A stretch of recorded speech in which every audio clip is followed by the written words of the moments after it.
Yo, you guys, this is Blacklist of the Abyss, and this is my review for Kuroko no Basket Season 2, Episode 4. Now, this one, it starts off with us learning about the Championship League in Seirin's division, I guess you can call it, in their conference. There's them, Shutoku, Kurosaki Daichi, and Senshiken, which is apparently one of the four kings.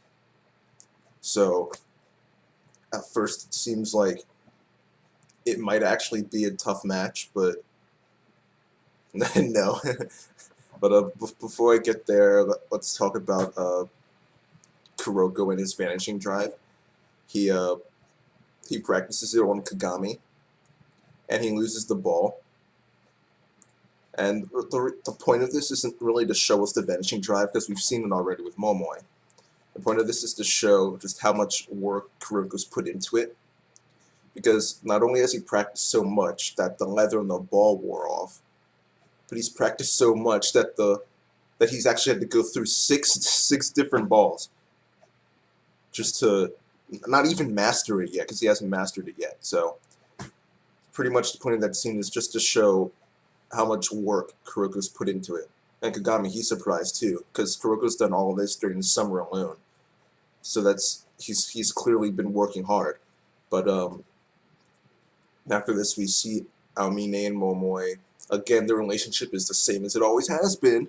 Just saying, I'm not gonna let that go. But their relationship's the same as it always has been, and Momoi's trying to get Aomine to go to the Championship League and watch Seirin's match with Senshiken, because Seirin's facing Senshiken first. And Aomine's saying that it's a waste of time. There's no point to it, because he already knows that, just like we do, we already know that Seirin's gonna win, and he says it's obvious. So not only do we now know that Seirin's going to win, we know that it's going to be an easy win. And there is a little bit of comedy here, because he's climbing up to his normal spot, and Momoi's standing there waiting for him. He sees her panties and comments talking about like how she wears some crazy stuff. So that was funny.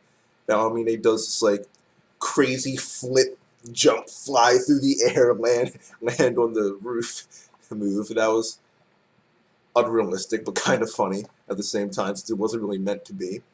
But we end up seeing a little bit of Seirin's match with Senshiken, and there's this one scene that's almost exactly the same as one of the scenes from the first opening of the first season, where Kuroko has the ball and he just kind of like tosses it behind his back to Kagami, who dunks it. So that was a similar scene, so that was cool to see, a little throwback there.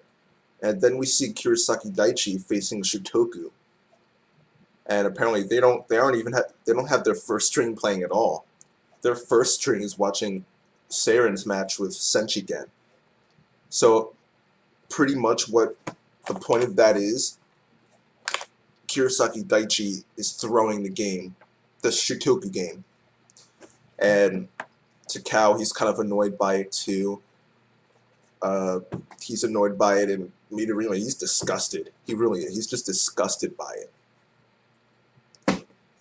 And he's remembering his times back at Teiko, facing Hanamiya. Hanamiya being like the captain / leader of Kurosaki Daichi. He's obviously part of the first string watching Seirin. And he reveals that Hanamiya is actually one of the uncrowned kings. So that automatically means he's good. You know, everyone's saying how different Seirin is, how much stronger they are compared to the fall. But the only thing that's changed from the fall is, yeah, they've trained a little bit, but the biggest change is Teppei. So if Teppei can cause this huge change on Seirin and make them that much better, it means that the Uncrowned Generals are no joke. The Uncrowned Kings, I mean. They have two different titles. Different translations call them different things. I'm watching it on Crunchyroll, and they call them the Uncrowned Kings, so I'll just go with that for now. But sometimes I revert back to old translations that I've seen.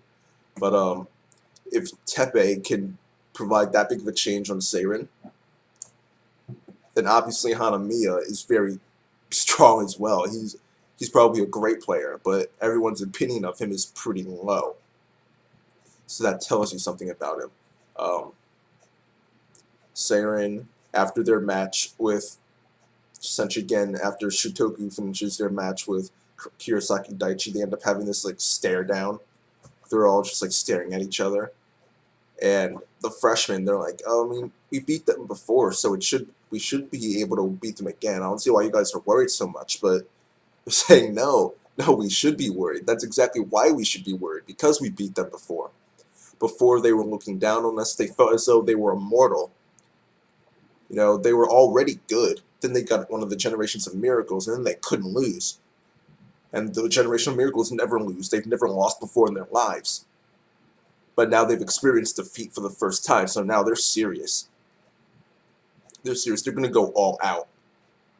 So at Kuroko and the second years, they're trying to explain that to the first years, and they kind of start to get it. So then once they end up leaving the locker room, they're going to head back, but Teppei stops them. He's like, "Yeah, you guys go ahead. I have something I have to do." So like, okay, they go ahead, and Hanamiya is waiting for him in like this in this hallway, and then they get to talking, and he ends up saying that he didn't play in the Shutoku game because he would have had to reveal too many of his cards. So he figured, let's just, I mean, our next two games are going to be guaranteed wins, so clearly he's confident, but he thinks they're definitely going to win the next two games, so this one game doesn't mean anything. They only need 2 wins to advance. And if playing in that game and maybe winning means risking the other 2 victories, then he's not going to do it.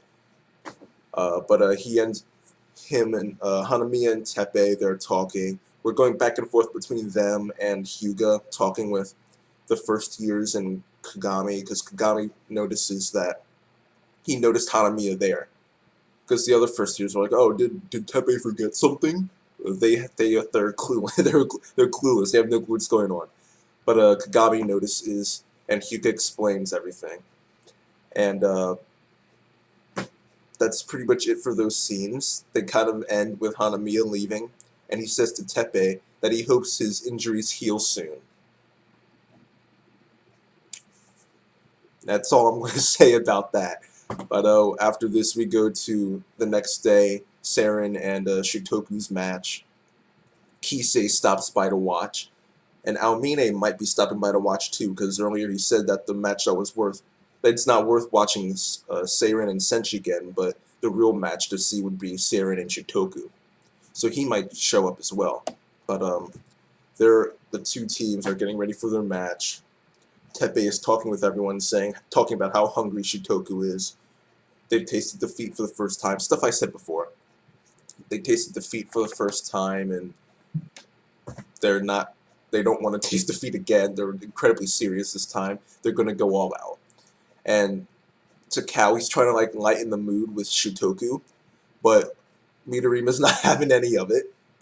He's just like, "Takao, I don't have time for your jokes right now. Stop talking to me. I'm incredibly focused. I'm going to defeat Seirin." So Midorima, he's in it to win it, okay? To take a phrase from Randy from American Idol, he's in it to win it. Okay, so the match is looking good so far. It looks like it's going to have a lot of potential. It looks like it's definitely going to be better than the last match that they had. But Takao ends up when the match is about to start, Takao ends up walking up to Kuroko and saying that Midorima's not this time. Midorima isn't trying to prove you wrong.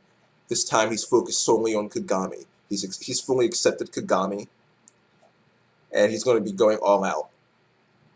And Riko, she's sticking to herself, or actually she was probably saying it out loud actually, that Midorima has a limit on the amount of shots he can take, especially long range shots, because it will tire his body out. And this goes back to what Kuroko was saying a few episodes ago about how the Generation of Miracles, they're incredibly strong, but it puts a big toll on their bodies. So we know that Midorima has a limit on the shots he can make. However, that doesn't really faze Midorima. The match ends up starting, And Seirin and Shutoku, they're going back and forth, back and forth. After the tip-off, Izuki gets the ball, but then Takao knocks it away. Passes to Utsubo, I believe. But then Kuroko just comes in, knocks it away. The ball ends up going to Midorima. He goes to shoot. Kagami blocks it. It goes out of bounds. So they're going back and forth. It's a great way to start the match, actually. And Shutoku gets the ball back because Kagami hit it out of bounds. It ends with Midorima going to shoot again and Kagami blocking him again. And everyone's thinking, why is he trying the same old stuff? Shouldn't he change things up a bit? It's clear that, it's clear that he's 100% now and he's going to keep blocking him. And Midorima says to Kagami, you know what, I realize that you're a bad matchup for me. I'm a shooter, you're a blocker, and you're good at what you do. However, I've done nothing but endurance training since our last match, since our last game. And it's true that I have a limit on the amount of long-range shots I can take, but you also have a limit on the number of jumps you can do. So whether it takes 1,000, 10,000, 1,000,000, 100,000,000 shots, I'm gonna tire out your legs out, make it so that you can't jump anymore. And when that happens, I'm gonna keep shooting and I'm gonna win. So Midorima's got his plan for victory, and it turns out that that's not all there is to his plan. At the end of the episode, Kuroko says that he notices that something is different about Midorima, and in the preview, we see that Midorima is actually going to pass the ball. We've never seen him legitimately pass the ball before. He's a shooter. When he gets the ball, he shoots. But now he's actually going to pass, so that proves that Midorima is in fact different. But this match, it really has started off well. At first I was going to give the episode a 7.5 out of 10, but the way it ended, it actually did turn into a good episode. So yeah, I'll give this episode of Kuroko no Basket an 8 out of 10. But that's it for now. Rate, comment, subscribe, and I'll see you guys next time.